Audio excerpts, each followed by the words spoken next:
Some bourbons play it safe, but this one hunts. Bold, untamed, just the right amount of wild. Careful now, this one bites back. What's up, and welcome back to another episode of the Black Shirt Bourbon Society. Today, we're going to take you a tour of the Kentucky Bourbon Trail to Wild Turkey. Let's do some drinking. Gobble, gobble.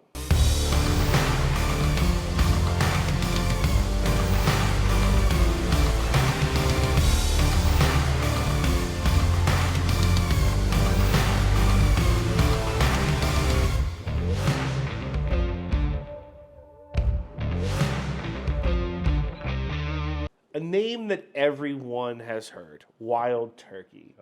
Whether it's your uncle at Christmas who's stumbling down the stairs with a plastic pint, or the good stuff like we have here, Wild Turkey is Americana. It is a mainstay in the Kentucky Bourbon Trail, located in Lawrenceburg, Kentucky. They trace their roots back to 1869 when the Rippey brothers opened their family distillery on Wild Turkey Hill in Lawrenceburg, Kentucky. We're going to jump to 1940, where the bourbon gets its name after the distillery's executive shares his bourbon with friends on an annual hunting trip. And of course, they were after wild turkeys. Absolutely.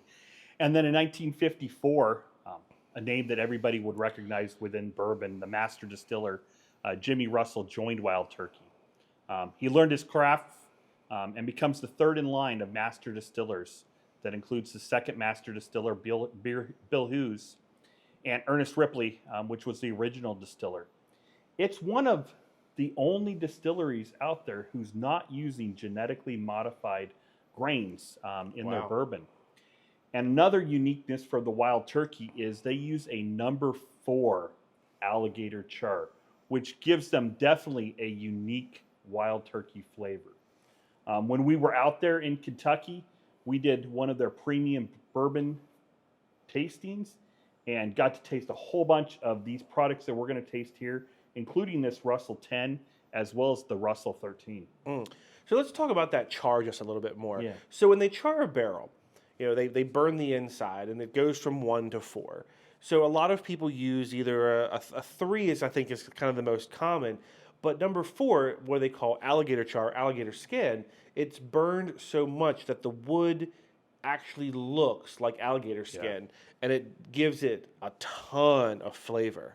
Yeah, so I'm looking forward to trying these products again. Yes. But to be able to kind of see that uniqueness that they have in their Wild Turkey. Yeah, let's get into it. We'll be right back. So Chad comes back with these great high-end bottles. Yep. Incredible stuff. I mean, top notch for sure. And a great tasting that we had with them. But you can't start Wild Turkey Oh, so that's where we're going to go. without a mini bottle of 101. Okay. So, of course, it's plastic because it's classy like that. And again, this is probably something that almost every family has seen come out at a holiday party, mixed in your eggnog, something like that. So I thought it was perfect for us to start with that little guy. So I don't know if you know this or not, and you know how I like celebrity endorsements and product, but Matthew McConaughey is the spokesperson for Wild Turkey. Oh, really? So I'm pretty sure that's all right. Nice. So let's do a little taste and see what you think of this one. Okay, nice surprise. Yeah. Way to throw this one out there. Uh-huh. So Wild Turkey 101, of course, 101 proof. I'm going to go with pale amber on the color there. Yeah. Definitely a lot lighter. So I get a little bit of the sweetness from the corn, maybe a little bit of cinnamon there, some baking spices. Yeah. There's a slight sweetness to it, but not too much. No, it's not.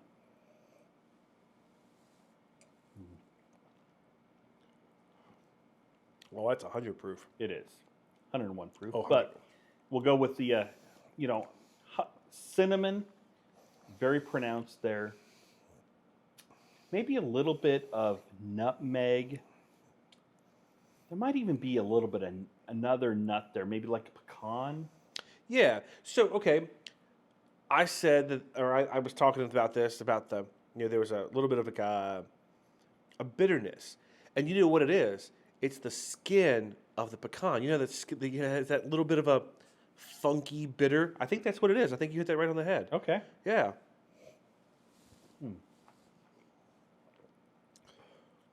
Not a real long finish, maybe a medium finish. And I feel like that finish is the baking spices. It almost drinks like a rye. Yeah, it does. It's a good way to put it. Yeah. But I think you're right. Well, it was a surprise. I think starting with Wild Turkey 101 is a great way to start our tasting. Yeah, for sure. So let's get into the good stuff now and see how they compare. We'll be right back. So first up on the official tasting of Wild Turkey is Wild Turkey Kentucky Spirit. So I know that there's a story behind where you got this. So let's talk about that first. So didn't get it from actual going on our tour of Wild Turkey. Actually got this when Virginia ABC used to have the days where they do allocation drops and you stand in line. And we've talked about that before, how you'd get to be able to sit down and talk with folks and get to know what they're looking for, what you're looking for. But on one of those allocation drop days, picked this up from Virginia ABC and was real happy to be able to walk away with this bottle. Talking about those allocation drops, I was just doing a tasting, and the guy who was with me said that he's from Ohio and did an allocation drop over there and got to pick up 2 bottles of Woodford double oak. And I was so jealous because love their double oak and really want to try their double oak. So I asked him if he had it in his car with him because I was going to rob him, but unfortunately he didn't. So yeah, and I think we're working on trying to see if we can get one of those double oaks.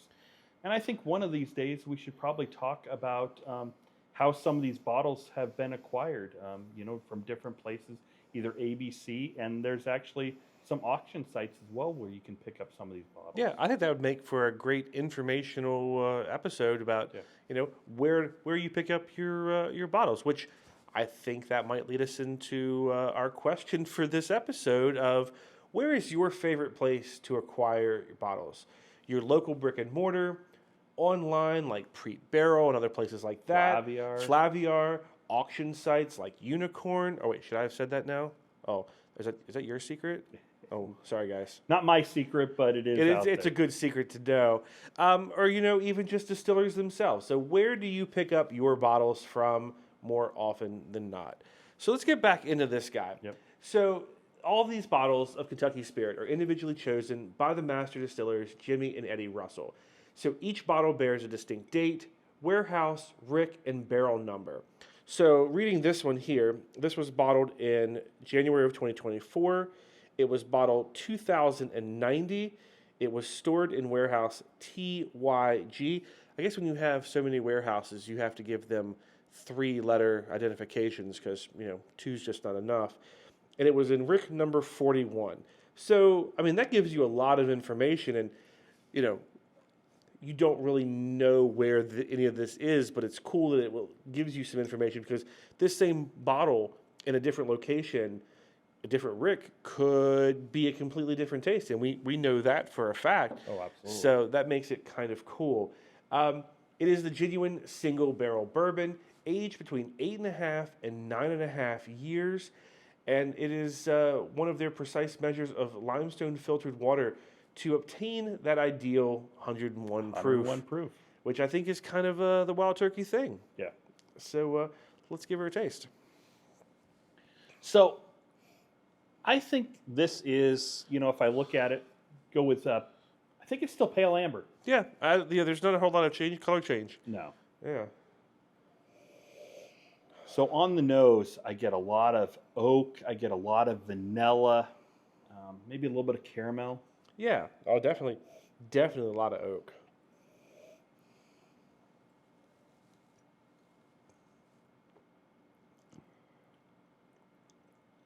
So I get a lot of the baking spices on the front of the flavor, a little bit of honey. Yeah. A lot of vanilla. Mm-hmm. This is definitely a lot smoother than that 101. It is a lot smoother. Yeah. The finish is a little longer too. It's a longer finish, but it's a smooth finish. It really is. There's even very, very subtle leather. Yeah, and I was also going to say I also get a little bit of cinnamon as well. Yeah. It's got a little spice to it. It does. Mm-hmm. Yeah, it was a great pickup. That's real good. So now we're off to Russell 10. Let's reset and we'll be right back. So here we are with Russell Reserve 10. Now, did you pick this one up at Wild Turkey? I did. And to be honest with you, while I enjoyed the 10 and it'll be a good one to taste, I really wanted to walk out with a 13, but Your wife wouldn't let you, would she? well, that and the fact that they didn't have any. But shame. that Russell 13 was just absolutely phenomenal. Yeah. I mean, it just goes to show what aging does to a product. I mean, we talk about the rise being anything over 6 years is good. I mean, we have, 9, 10, 13. We get into the Pappies and the old Van Winkles at 20 plus, and it's just incredible what those barrels will do to a product over time. Yeah. So this was created in 1998 to celebrate Jimmy's 45 years of service with Wild Turkey. He crafted small batch bourbon and now calls it the Russell Reserve. This is bottled at 90 proof, it's hand selected, and is aged for a minimum of 10 years. Yeah, and it's fantastic. So we'll look at it. I think it's a little bit darker. I'd go with like a burnt amber. Yeah. So I get a lot of cinnamon on the nose. Oh, yeah. Some vanilla for the sweetness. Maybe even a little bit of honey. Yeah, I smell the honey. Yeah. Yeah.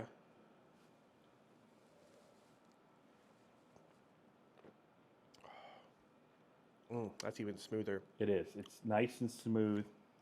You don't actually get some orange flavoring there. Get some of that oak. Still get some of that vanilla. A little bit of honey. Yeah.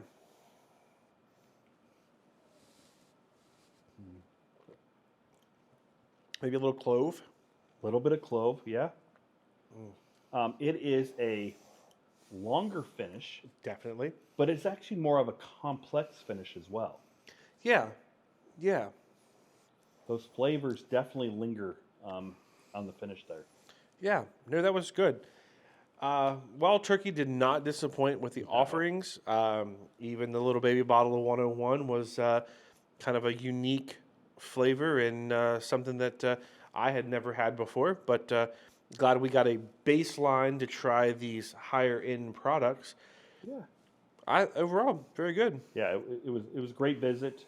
They did a great job with the tasting, and definitely a place to definitely try when you're out there on the Bourbon Trail. Yeah, excellent. All right, guys, I hope you enjoyed this episode. Don't forget to like, comment, and subscribe. Until next time, this is the Black Shirt Bourbon Society. Drink safe, y'all.